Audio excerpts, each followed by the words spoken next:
coming to this interview. Just for starters, we want to find out maybe your names and your title. So my name is Lorraine Buka. I am the Provincial Agricultural Information Officer under the Ministry of Agriculture, Lusaka Province in particular. So we are here, we are exhibiting as a province and competing against 9 other provinces. So we compete for the National Efficiency Award and the National Productivity Award. Lusaka Province has this year come second under the National Productivity Award. And we're really happy and grateful to our farmers and our stakeholders because of the challenges that we faced this year related to climate change and of course the drought that we experienced. Lusaka was very badly hit, probably compared to these other provinces. But however, as you can see here, we've managed, whatever we were able to salvage from our farmers, we're able to display and compete effectively against the other 9 provinces, including those that had good rains. So what you're seeing here is a representation of the districts in the Lusaka province that have come to display from our farmers. So when you look at the crops, the products that we have here, these are produced by small-scale farmers from 6 different districts under Lusaka province. Tongwe, Nwangwa, Kafiwe, Chilanga, and Lusaka district itself, and Kafiwe. So what we are trying to show this year, because the theme for this year is creating a competitive future, what is it that we want to see in the future? We know that climate change is real and it's a global issue. It's a global and local issue. It affects our farmers. And what we are trying to do is to encourage our farmers to grow sustainably.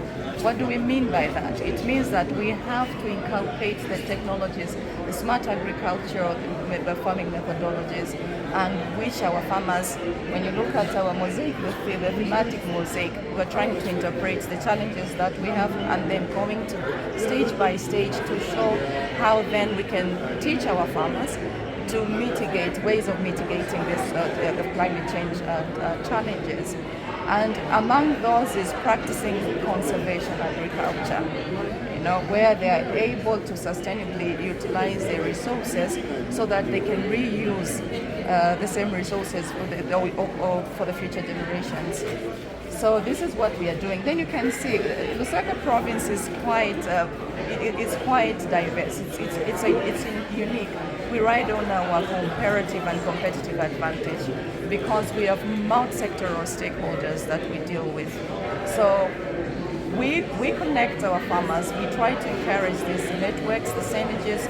We connect our farmers who are growing from the field. When they grow, there is also a value chain where the farmers interact with different companies and the companies produce. For instance, from soya, we have these products, the cooking oil, where farmers will make sure our farmers interact with various stakeholders to ensure that what they produce is not only from the soil, but there should be value addition. So that when there is value addition, there is also agribusiness, the agribusiness component which we are promoting to ensure that our farmers have got household income, the food secure, just not food secure, also nutrition secure.